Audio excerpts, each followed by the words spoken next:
أعوذ بالله من الشيطان الرجيم بسم الله الرحمن الرحيم Bismillah, Assalamualaikum warahmatullahi wabarakatuh. Jamaah insyaallah dimuliakan oleh Allah Subhanahu wa taala. Semoga Allah Subhanahu wa taala senantiasa memberikan kepada kita kenikmatan, keberkahan, serta Allah Subhanahu wa taala memberikan kemudahan bagi kita semuanya untuk mendapatkan bekal untuk kebaikan dunia dan akhirat. Allahumma amin. Salawat dan salam kita sampaikan kepada Nabi kita yang mulia Muhammad Sallallahu Alaihi Wasallam. Semoga kelak Allah mengizinkan kita untuk mendapatkan syafaat beliau di yaumul qiyamah. Jamaah yang berbahagia, insya Allah dimuliakan oleh Allah Ta'ala. Pada kesempatan siang hari ini kita akan lanjutkan kajian kita. Dan mohon maaf sebelumnya kita belum menginformasikan tema yang akan kita bahas, tapi insya Allah kita akan membahas walaupun singkat ya untuk siang hari ini. Kita ambilkan dengan judul berat tapi tidak bermanfaat. Jamaah insya Allah dimuliakan oleh Allah Ta'ala. Sudah semestinya kita di dunia ini untuk membawa bekal yang bermanfaat, apalagi kelak untuk akhirat. Sebagaimana Allah Subhanahu wa taala telah berkalam, wa tazawwadu fa inna khairaz zadit taqwa. Dan berbekalah kalian semuanya, maka sebaik-baik bekal itu adalah ketakwaan. Nah, jadi yang menjadi keharusan bagi kita adalah terus menambah ketakwaan ini ya, dengan berupaya untuk mengamalkan perintah-perintah yang telah disyariatkan di dalam ajaran Islam ini, berupa sholat, ya, berupa baca Quran, berupa berbuat baik kepada orang tua, ya, dan amalan-amalan yang telah dijelaskan baik dalam Al-Quran ataupun dalam Sunnah. Maka ini akan menambah ketakwaan kita. Bahkan juga dalam urusan kerjasama. Kata Allah Ta'ala, wa ta'awanu 'alal birri wat taqwa, dan saling tolong-menolonglah kalian dalam urusan kebaikan dan ketakwaan. Tentu ini juga menjadi konsekuensinya, jangan sampai tolong-menolong dalam keburukan, ya, dosa, permusuhan. Jamaah berbahagia, dan takwa ini juga kita harus memohon pada Allah sebagaimana doa yang telah disampaikan oleh Nabi kita sallallahu alaihi wasallam, Allahumma inna nas'alukal huda wat tuqa wal afafa wal ghina.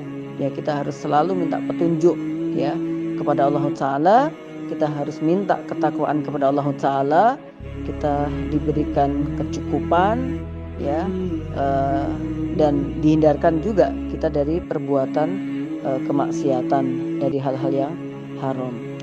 Maka kita tidak boleh bosan ya, nggak boleh males untuk membekali diri kita dengan ketakwaan ini, karena ini akan bermanfaat untuk kehidupan kita di dunia dan juga kehidupan di akhirat. Ya, semoga Allah memudahkannya. Allahumma amin. Jamaah berbahagia yang insya Allah dimuliakan oleh Allah Ta'ala.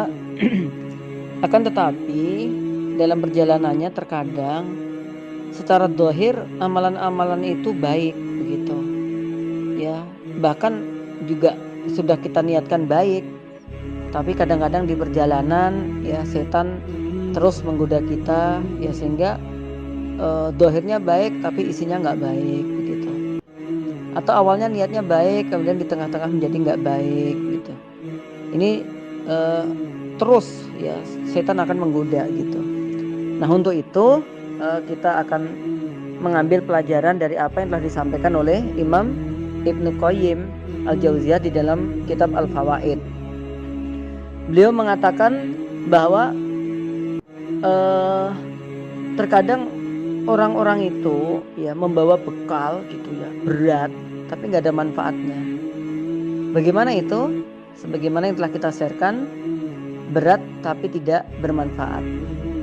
Di sini beliau mengatakan bahwa al-amalu bi ghairi ikhlasin wala iqtida'in kal musafiri yamla'u hirabahu romlan yuskiluhu wala yanfa'uhu. Amalan yang dilakukan oleh seorang hamba tanpa didasari dengan keikhlasan dan tanpa adanya iktidan, ya maksudnya mengambil uswah, tuntunan dari Rasulullah Muhammad SAW, itu adalah bagaikan seorang musafir, ya. Musafir berarti kan dia melakukan perjalanan kan ya. Dia Pak membawa rangsel yang isi dari rangsel itu apa? Pasir. Ya. Jadi yang harusnya perjalanan itu dia membawa air begitu ya. Yang harusnya dalam perjalanan itu dia membawa pakaian begitu ya, bekal, duit dan macamnya. Tapi dia isi pasir. Maka bekal yang ada dalam rangsel tersebut berat, iya, bahkan akan memberatkan dia dalam perjalanan dan tidak akan mendatangkan manfaat untuknya. Jamaah insya Allah dimuliakan oleh Allah Ta'ala, tentu ini menjadi peringatan bagi kita. Kita harus menengok ulang, harus muhasabah ulang. Amalan-amalan yang kita lakukan ini sudah ikhlas atau belum? Kalau ikhlas kan berarti niatnya karena Allah, kan begitu. Kalau ikhlas kan berarti tujuan utamanya adalah Allah Ta'ala. Kita baca Qur'annya untuk apa? Pengen dibilang soleh? Ya, pengen dibilang suaranya bagus? Atau dalam rangka untuk pengen mendapatkan pahala dari Allah Ta'ala? Salat kita, infak kita, sedekah kita. Maka kita harus upayakan inna sholati wa nusuki wa mahyaya wa mamati lillahi rabbil alamin. Bahwasanya sholatku, ibadah, pengkorbananku ya, atau ibadahku juga gitu ya. Hidup dan matiku semuanya hanya untuk Allah Ta'ala. Maka ini akan ringan di rangsel ya, tapi manfaatnya banyak banget gitu ya. Di rangselnya ringan tapi manfaatnya banget. Nah, yang kedua, kita juga cek kembali amalan yang sudah kita lakukan ini, sudah banyak banget ya, siang malam kita lakukan. Oke, ikhlas insya Allah udah gitu. Tapi juga harus kita cek apakah amalan-amalan itu dituntunkan oleh Rasulullah SAW atau tidak, terutama dalam urusan ibadah ya. Maka dikatakan dalam kitab Tazkiyatun Nafs ya, bahwa syarat diterimanya ibadah itu ada dua, yaitu ikhlas karena Allah dan mengikuti Rasulullah SAW. Hal ini juga disampaikan oleh Fudail bin Iyad rahimallahu ta'ala. Nah, jemaah berbahagia, ya terkadang kita sudah ikhlas gitu, tapi terkadang belum mengikuti sunnah. Atau terkadang kita sudah mengikuti sunnah gitu, tapi ternyata belum ikhlas. Ini harus kita upayakan, karena inilah bekal-bekal yang akan bermanfaat untuk kita. Ya, nggak apa-apa, nggak banyak, ya belum bisa banyak. Yang penting ajaknya, mudawamahnya, mudawamah istiqomahnya gitu. Lakukan benar-benar ini yakin, ikhlas karena Allah. Lakukan benar-benar ini ada tuntunannya. Kalau ragu, tanyakan kepada ahlinya. Fas'alu ahla dzikri in kuntum la ta'lamun. Supaya apa? Perjalanan kita nanti ke akhirat itu akan dimudahkan oleh Allah Ta'ala. Jamaah insyaallah dimuliakan oleh Allah Ta'ala. Kemudian pasir-pasir di sini apa sih gitu? Rangsel-rangsel yang berisi pasir ini apa aja sih gitu? Ya bisa saja ria, itu berarti pasir-pasir yang nggak manfaat tadi itu. Sombong, begitu. Sum'ah, gitu. Ujub, ya. Sombong, jadi dia merasa lebih baik daripada yang lainnya. Dia merasa cukup dengan amalan-amalannya bisa masuk surga, ya. Atau hal-hal yang lain lah ya. Bahkan dia tidak mengikuti syariat, itu adalah bagian dari kesombongan. Kemudian yang kedua bisa saja yaitu ria. Ria itu apa? Punya kecenderungan ingin dilihat gitu.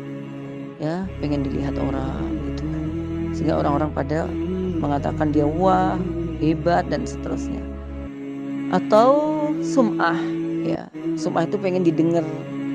Ya, diperhatikan orang dengan pendengarannya. Atau ujub ya, dibilang ajib ya, mantap ya. dia cari semua itu dari manusia. Ingat, hal-hal itu nanti bisa saja sampai di akhirat, akan tetapi apa? Nggak bermanfaat. Kok berat gimana sih? Kan cuma riak sombong. Apa berat? Berat itu. Misalkan ada orang riak gitu ya, dia tuh pengen orang-orang bisa menajubi dia gitu, pengen melihat dia gitu. Jadi dia semua actionnya, actingnya, semua apa yang dia lakukan tuh itu yang diharapkan gitu. Sampai dia harus mengeluarkan modal ini, untuk itu, semuanya dalam rangka supaya apa? Orang-orang kagum pada dirinya gitu. Ternyata nggak ada yang kagum, tuh habis sakit lagi dia. Beratnya itu di situ. Sum'ahnya juga begitu dan seterusnya. Maka orang yang paling enak itu ya orang yang ikhlas karena Allah Ta'ala. Ada orang muji, ya dia nggak ada masalah. Ada orang mencaci, ya dia nggak ada masalah. Gitu. Kalau ada orang muji, ya pujiannya akan dia kembalikan kepada Allah. Kalau ada orang mencaci, ya dia sebagai muhasabah dirinya dan dia juga tidak terlalu terombang-ambing dengan tingkah laku manusia yang menyikapinya. Gitu.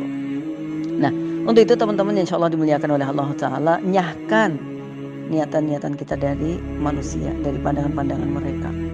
Ya, kalau nyari pandangan mereka, nyusahin kita juga gitu. Oleh karena itu, bismillah, berlatih yuk untuk ikhlaskan Allah Ta'ala. Sehingga nanti ringan dunia kita, perjalanan kita, tapi ternyata walaupun ringan yang kita bawa itu, Masya Allah ya, manfaatnya luar biasa begitu. Jadi, tapi kalau udah pandangan-pandangan manusia itu berat, ya beratnya luar biasa. Nah, ada satu penjelasan ya. Jadi orang riya itu nanti, ya misalkan dia ibadahnya riya, sholatnya riya, sedekahnya riya, zakatnya riya, infaknya riya gitu ya. Ya nanti di sana di akhirat tuh dimunculkan gitu. Kamu dulu sholat, ini lo pahalamu, kamu sedekah, ini lo pahalamu gitu. Setelah pahala itu berkumpul banyak, habis itu sama Allah langsung dijadikan debu yang berterbangan, seret gitu. Akhirnya dia getun tuh apa ya, getun, nyesel gitu, ya Allah harusnya pahala tuh sebesar itu loh ya Allah, kenapa ternyata gara-gara riaknya semuanya dan seterusnya. Tuh, untuk itu teman-teman, yuk ya, mumpung Allah masih berikan kesempatan kita berlatih ikhlas, kita mengupayakan untuk bisa menapak tilas mengikuti sunnah Nabi Muhammad SAW. Barakallahu fikum. Semoga Allah menjaga antum semuanya, keluarga antum, kaum muslimin semuanya, dan dihindarkan dari virus corona ini, dan yang teruji dengannya diberikan kesabaran, dan mudah-mudahan yang telah meninggal tentangnya atau karenanya dicatat sebagai syahid di sisi Allah Subhanahu wa taala. Subhanakallahumma bihamdika asyhadu an la ilaha illa anta astaghfiruka wa atubu ilaik. Dipancar siarkan dari Menara Quran Hidayatullah Karanganyar. Assalamualaikum warahmatullahi wabarakatuh.